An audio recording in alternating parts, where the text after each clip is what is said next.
اچھا میں اس بحث میں پڑھنے کو ہرگز تیار نہیں ہوں کہ کیا نواز شریف صاحب ایماندار تھے یا دیانتدار تھے.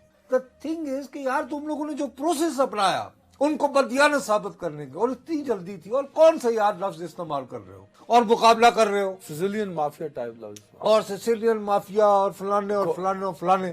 اس پہ مجھے وہ وقت ہوتا، شاید میں اس بچی کو بھی بتاتا اپنے، جب ہم نیوز پہ میں یعنی کامنٹ دے رہا تھا. ہمارے ایک جرنلسٹ ہوا کرتے تھے، ان کا نام تھا یوسف لودھی صاحب. وہ انگریزی بہت خوبصورت لکھتے تھے اور طنزیہ اور بہت اچھا لکھتے تھے. تو انہوں نے اپنا ایک ویکلی نکال لیا پشاور سے، دوستوں یاروں سے، فیملی سے. کوئی جی میں نے تو بس اپنا کہ جی مجھے یعنی کہ آزادی میسر نہیں کسی اور کے لیے کام کر کے، میں اپنا لکھوں گا. اچھا ان کا بڑا دل کرتا تھا کہ یار وہ کارٹون بھی ساتھ، تو وہ کارٹون وغیرہ جو ہے وہ کوئی بنانے والا نہیں تھا. وہ اتنے ٹیلنٹڈ تھے کہ انہوں نے یعنی کہ کارٹون خود بنانا بغیر کسی ٹرین. انہوں نے ایک مرتبہ جو ہے بڑا ان کا ہسٹورک میں آج تک نہیں بھول پایا وہ کارٹون. ولی خان صاحب جن کو سپریم کورٹ نے غدار قرار دے دیا، ان کی جماعت پابندی لگا، نیشنل عوامی پارٹی بین ہو گئی for being anti Pakistan party. اس کے بعد ان کے خلاف چل رہا تھا حیدرآباد ٹریبیونل کیس کہ بھئی یہ سازش کر رہے ہیں ملک توڑنے کی اور پختونستان بنانے کی. جنرل ضیاء صاحب نے ٹیک اوور کیا تو ولی خان صاحب اور بیگم نسیم ولی خان صاحب جو ہے وہ ضیاء الحق صاحب نے انوائٹ کی دوپہر کے کھانے کے لیے، اور بڑے ہنستے مسکراتے تصویریں. وہ گئے، ظاہر ہے وہ گئے. وہیں پہ پھر یہ آیا، پہلے احتساب پھر انتخاب.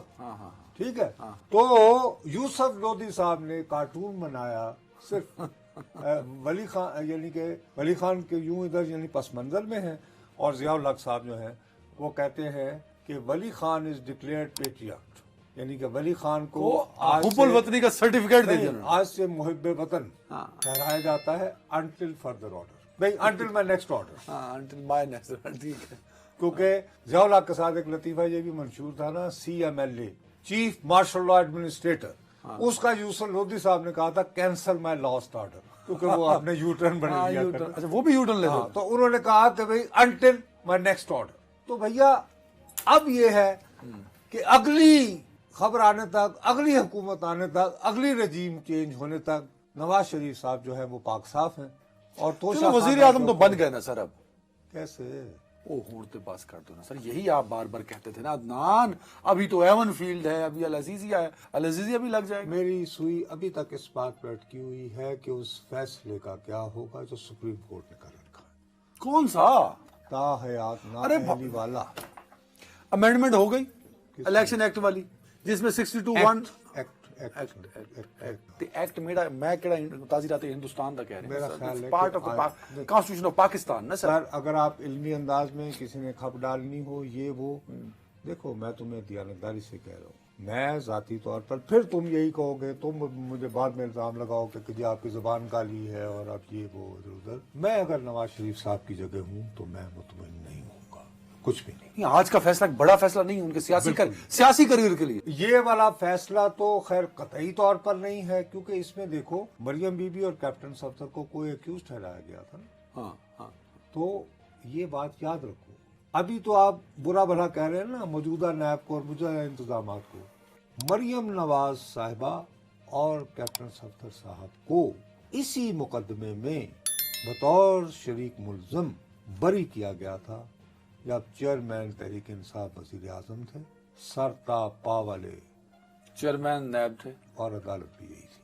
تو اب یہ ہے کہ ایک مقدمہ بنا ہے جس میں تم میرے کو ایکیوز ٹھہرائے جاتے ہو. ٹھیک ہے، اس پہلو سے صحیح ہے، بٹ العزیزیہ میں بھی دیکھیں نا ارشد والی. اب العزیزیہ جب آئے گا تو اس میں پھر ویڈیو شیڈیو کا قصہ شروع ہو جائے گا. آپ نے مجھے اور جو ہمارے سننے والے ہیں ان کو ایک یار میں تو پرسیپشن یہ دیا ہوا ہے. سننے والوں کو ہمیشہ عرض یہ کرنے کی کوشش کرتا ہوں کہ چیزیں سادہ نہیں ہوتی. ہمیں ٹیلی ویژن پر عادت ہوتی ہے کھل کے گال کرو جی فائل لگ رہا ہے کہ نہیں، کھل کے گال کرو جی فائل لگ رہا ہے کہ نہیں. نہیں بھائی لگ رہا ہے نہیں. دس از ڈفرنٹ کہانی. میرا سوال، میں دیکھیں آئی ایم ویری فوکسڈ، آپ نے مجھے کیا ہوا ہے. نواز شریف وزیر اعظم بن رہا ہے کہ نہیں آج کے فیصلے کے بعد؟ دوسرا جاوید صاحب صحیح بتائیے گا. اب اف یو آر آسکنگ نصرت جاوید، میں نے اس لیے نام لے لیا آپ کا.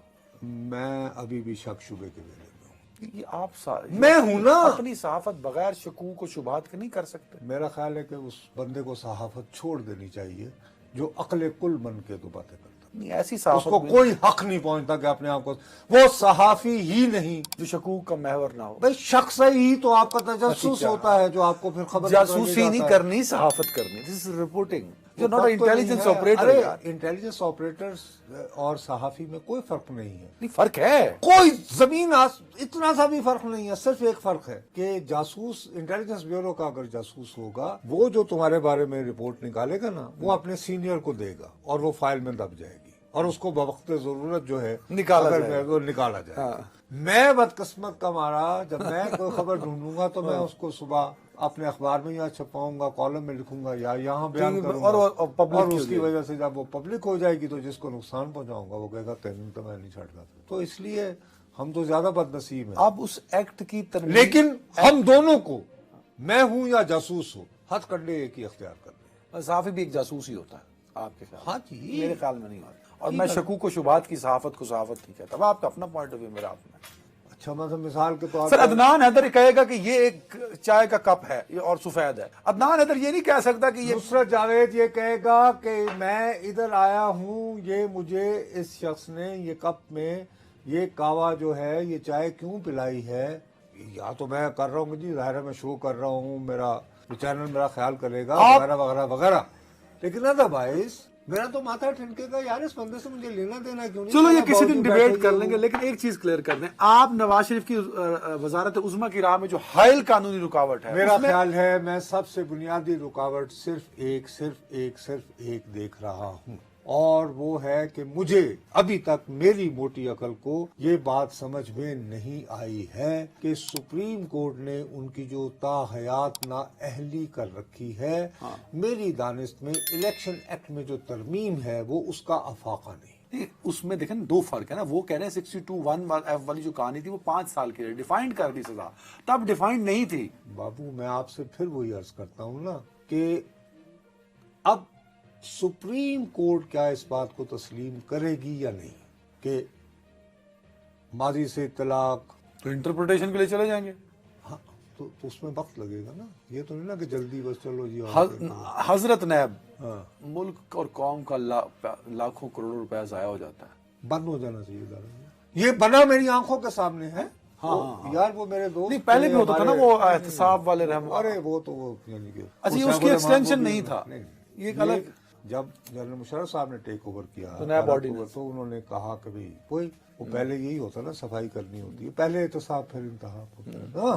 وہی جو یہ ویسے ہر ایک ڈکٹیٹر کا ایک میرے خیال میں یہ سلوگن ہے. بہرحال تو اس میں یہ ہوا کہ جی انہوں نے یہ کیا تو جو اس کا جو ڈاکومنٹ تیار کرنے والے لوگوں میں سے آپریٹر وہ سعید اختر ملک صاحب بھی شامل تھے, جو بہت اچھی انگریزی لکھتے تھے, زویٹرون کے نام سے کالم لکھتے تھے, اور میری ان کے ساتھ بڑی فرینکنیس تھی. سعید اختر ملک کون سے والے؟ یار ان کے والد جو ہیں وہ بڑے جنرل رہے تھے کشمیر میں, جو 65 کی بات چکوالا. آپ آج کل غالباً وہ امریکہ میں ہوتے ہیں, تو ان سے میری گپ شپ تھی کافی. تو وہ بیسیکلی ہماری وہ بہت اچھی قلمی نام سے وہ یعنی مسلم کے لیے زویٹرون کے نام سے کالم لکھتے تھے, بریلینٹ انگلش تو اس کی وجہ سے انگریزی لٹریچر لینگویج. اور میں ادھر بیٹھا ہوں, میں ہنسا کروں گا یار یہ آپ کیا کر رہے ہو. تمہیں پتہ ہے انیشلی کیا تھا, جو 90 دنوں کے لیے جب قید رکھا تھا اس میں انور سیف اللہ جو داماد تھے غلام اسحاق خان, وہ فارمر پریزیڈنٹ کے, ان لوگوں کو بھائی وہ حقوق بھی میسر نہیں تھے جو جنگی قیدیوں کو ہوتے. تمہیں پتہ ہے کہ سیفٹی نہیں گھر سے آ سکتی تھی شیف کے لیے, گھر والے مل نہیں سکتے تھے. غلام اسحاق خان مرحوم وہ اپنے عزیز و اقارب کی سفارش کرنے میں بہت ہچکچاہٹ سے کام لیتے تھے. وہ بیچارے مجبور ہو گئے کہ بھئی اپنی, کیونکہ ان کے داماد تھے انور سیف اللہ کے, جی بچے جو ہیں وہ انور صاحب سے مل پائے. ہیلو غلام اسحاق خان صاحب, اتنی سختی. اچھا بعد میں پتا کیا چلا, وہ فیصل صالح حیات وزیر داخلہ تھے مشرف صاحب کے دن میں بنائی کیبنٹ میں. تو بھائی پہلے دن سے یہ نیب کا مقصد ہی صرف ایک تھا کہ یوں کر کے آپ کی جو ہے وہ ذاتی مفاد اور سیاسی مفاد. نہیں بابو, آپ کی سیاسی وفاداریاں تبدیل کرنی. یہ ہوا ہے نا, جمہوری عمل میں رکاوٹ ہے یہ. یس